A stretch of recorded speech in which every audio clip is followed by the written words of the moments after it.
Oui, bonjour. Alors, je vais vous faire une courte présentation sur la transformation, la reconstruction de produits mode, en d'autres termes, le upcycling. Alors, je vais utiliser ce terme upcycling là, qui est bien connu de tous. Je ferai cette présentation plus dans un contexte textile. D'abord, la présentation était bilingue, alors, mais vous trouvez l'information en français en rouge. Le document sera accessible, mais vous pouvez aussi prendre des captures d'écran si vous le souhaitez. Rappel peut-être du upcycling. Upcycling, on vient redonner de la valeur à un produit qui autrement pourrait être dévalué. Un petit rappel concernant l'upcycling. L'upcycling fait partie de la circularité. Alors, autant au niveau du consommateur que pour l'industrie du vêtement, on intègre ces notions là, de circularité, d'économie circulaire ou de circularité de la mode avec l'upcycling. L'upcycling, c'est créé pour le développement durable. L'upcycling se fait d'abord et avant tout à partir de déchets. Alors, on parle de déchets de pré-consommation ou de post-consommation. Pré-consommation, c'est tout ce qui a rapport avant la production du vêtement, alors les chutes de tissu, les prototypes, les échantillons, alors que les déchets de post-consommation sont ceux qui viennent avec le vêtement en fin de vie, la fin de vie du vêtement. Alors, souvent, les vêtements, des produits qui se retrouvent en friperie.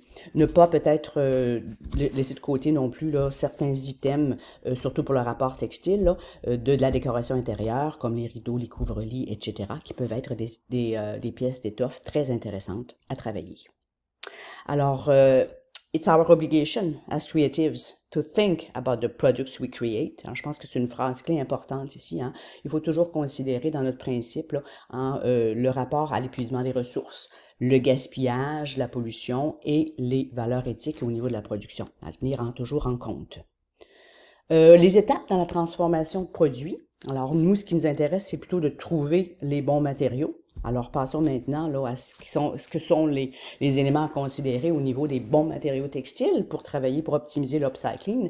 En fait, j'ai relevé 5 éléments ici là, qui s'entrecoupent. La construction textile, le contenu en fibre, la surface du tissu, la densité de l'étoffe et le poids ou l'épaisseur de l'étoffe. D'accord? Alors, on les verra chacun un à un. D'abord, en ce qui concerne la construction textile, on sait que deux tissus qui sont de même construction seront plus faciles à assembler ensemble que deux tissus de construction différentes. Par contre, c'est possible de le faire. Il s'agit simplement de trouver les bons outils, les bonnes techniques pour y arriver. D'accord? Alors ici, vous avez un exemple. Ces tricots, souvent, on servira d'une surpiqûre là, pour donner une certaine texture plus lisse entre les deux tissus, pour élever, là, pour éviter les retombées, les rebondissements du tissu. En ce qui concerne le contenu en fibre, il y a 2 points. D'abord, c'est peut-être si vous voulez intervenir avec des produits chimiques, on parle teinture, eau de javel, il faut comprendre les réactions chimiques. Alors ici, ce serait peut-être bon de tester ou de vérifier les compatibilités entre les éléments chimiques. Mais il y a aussi le rapport avec l'étiquetage ou l'entretien. Alors, si vous avez au départ un produit qui s'entretient facilement, si vous lui ajoutez un autre textile avec une fibre différente, il faudrait tenir compte ici peut-être là, de l'approche entretien, surtout là, concernant le produit et la clientèle en tant que telle. Au niveau de la surface du tissu, ici, ça peut être très intéressant là, de développer des nouvelles surfaces. Alors, développer des nouvelles surfaces, il faut tenir compte aussi du contenu en fibre si on vient agir avec des produits chimiques ou encore de la chaleur. Les textures peuvent être intéressantes, mais lorsqu'on a deux textures vraiment différentes, il y a encore ici là, ce rapport qui nous rappelle un petit peu là, les différentes constructions textiles. Alors, il faudrait vraiment tester, à savoir, lorsque ces deux textures différentes s'assemblent bien ensemble, est-ce que le résultat obtenu sera à la hauteur de nos attentes. Alors, encore une fois, tester là, pour les surfaces de tissu. Il est possible de créer des surfaces aussi. Donc, alors aussi à voir, là, dépendamment, là, si on veut créer des surfaces avec des broderies, le support doit être plus ferme. Alors, vérifiez ici s'il ne serait pas apte peut-être d'ajouter un support comme un entoilage parfois sur des broderies ou des choses semblables. Alors, à vérifier ici au niveau de la surface du tissu. L'idée, c'est de toujours faire des tests. Faites des tests, test avant de passer au produit final. En ce qui concerne la densité de l'étoffe, ben, la densité de l'étoffe, ça a lien aussi avec le fait que l'étoffe soit plus large ou serrée. Alors ici, encore une fois, vous comprenez qu'une étoffe tissée large cousue avec une étoffe tissée plutôt serrée, on peut avoir des petites surprises au niveau de la finalité de la couture. Alors on fait encore des tests ici, puis on s'assure de toujours avoir les bons outils ou les bonnes techniques. Alors vraiment, là, tout se rapproche ici là, au test. Il faut essayer, il faut vérifier et parfois, on peut s'inspirer aussi du résultat qui n'est peut-être pas à la hauteur de nos attentes, mais stimuler une nouvelle disposition pour votre upcycling. Il faut tenir compte aussi du poids de l'épaisseur, en fait, la tombée du tissu, alors pour l'effet voulu. Alors, vous avez des exemples ici, vous avez la même jupe là, dans l'exemple du haut en gauche. Là. Bon, la jupe rose a une bande de taille, mais en fait, c'est la même jupe, là, la même jupe, mais on voit l'effet de tombée différente, dépendamment de la souplesse du tissu. Même chose à droite, où vous voyez les deux tissus ici qui sont tenus de la même façon et le résultat est complètement différent. Alors, ici, les couleurs peuvent être intéressantes pour une étoffe, mais oups, oui, il n'y a pas que la couleur qui importe. Il faut voir vraiment là, à s'assurer que la construction textile et le tombé du tissu peut permettre de faire exactement ce qu'on recherche.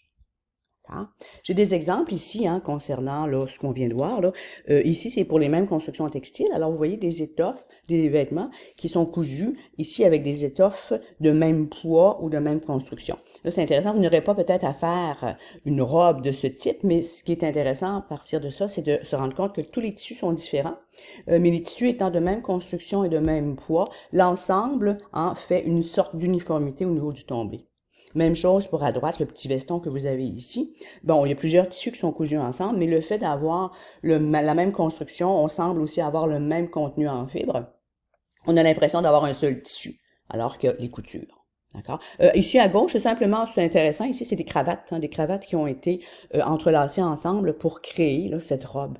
Alors ici, c'est quand même assez élaboré, mais ça pourrait se faire aussi par pièce. Des petits détails de finition parfois qui peuvent être intéressants simplement pour cacher une tache ou encore un petit défaut. D'accord? Alors, simplement jouer avec des contrastes de couleurs ou des contrastes de tissu, un peu comme pour changer la poche ici complètement, là, avec une poche faite d'une broderie. Au niveau des détails, souvent, c'est simplement qu'ajouter des petits détails, plus contraste de couleurs ou des ajouts un peu. C'est intéressant ici de voir les passants en différentes couleurs de passants, placés sur différents angles, passer d'un vêtement ample à ajuster en ajoutant des pinces. Et tant qu'ajouter des pinces, pourquoi ne pas les faire apparentes? Faire des bouillons pour ajuster peut aussi être très intéressant et facile pour un résultat assez intéressant. Ici, c'est la récupération de morceaux de tissu. Alors, on peut refaire un tissu à partir de chutes de tissu, comme pour le veston ici, ou encore à partir de matériaux qui ne sont plus utilisés, mais qui ont des tissus très intéressants à retravailler. Les combinaisons de tissu. Alors ici, c'est peut-être d'enlever une partie d'un vêtement pour le remplacer par un autre fait d'un tissu différent. Alors ici, encore une fois, il faut comprendre ici, on peut voir facilement que les constructions sont les mêmes. On joue simplement qu'avec des tissés pour avoir un effet de tombée équivalent au vêtement initial.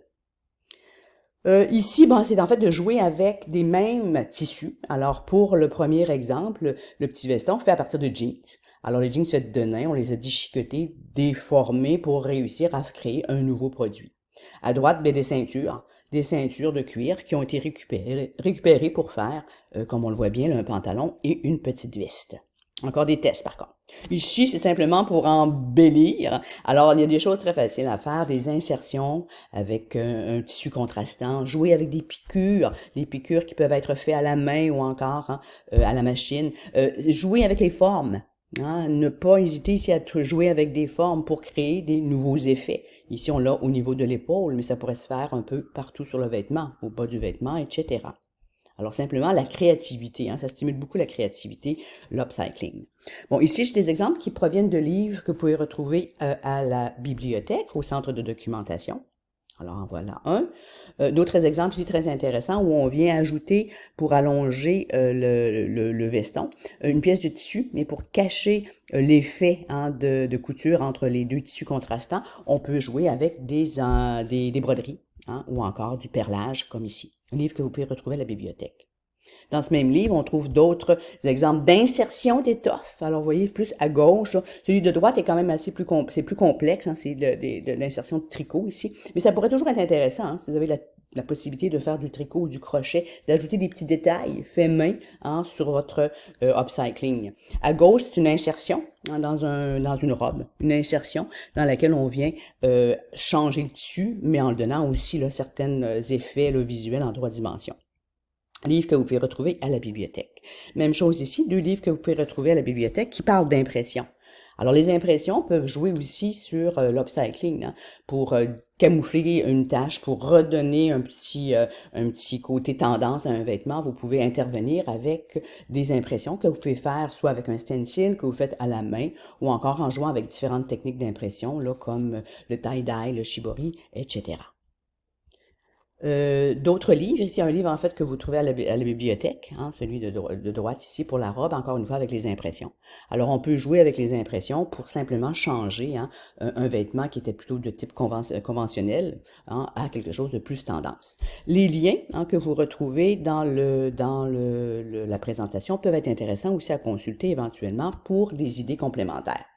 Il est possible aussi d'upcycler pour faire des accessoires. Alors, les sacs demeurent toujours quelque chose de très facile. Si vous regardez bien un sac, vous analysez un sac, hein, c'est souvent des morceaux de patron très simples, simplement qu'il faut les assembler. Et c'est souvent le matériel, peut-être, là, qui rentre un petit peu là, dans la problématique. Alors, vérifiez encore avec des tests. Faire des sacs très simples ou encore retravailler une étoffe à partir de bandes de tissu qu'on vient tisser ensemble pour produire un effet intéressant. J'ai aussi un petit texte que vous pourrez lire par vous-même là, sur la démarche d'upcycling. Alors, si vous téléchargez le document, vous pourrez toujours le revoir par vous-même. Alors, je vous remercie beaucoup. Je vous souhaite la meilleure des chances là, dans votre projet. Beaucoup de plaisir, surtout. L'upcycling, c'est plaisant, c'est pour une bonne cause. Et puis, bon, on a souvent des résultats très, très, très intéressants et ça stimule beaucoup la créativité. Alors, bonne chance. Merci.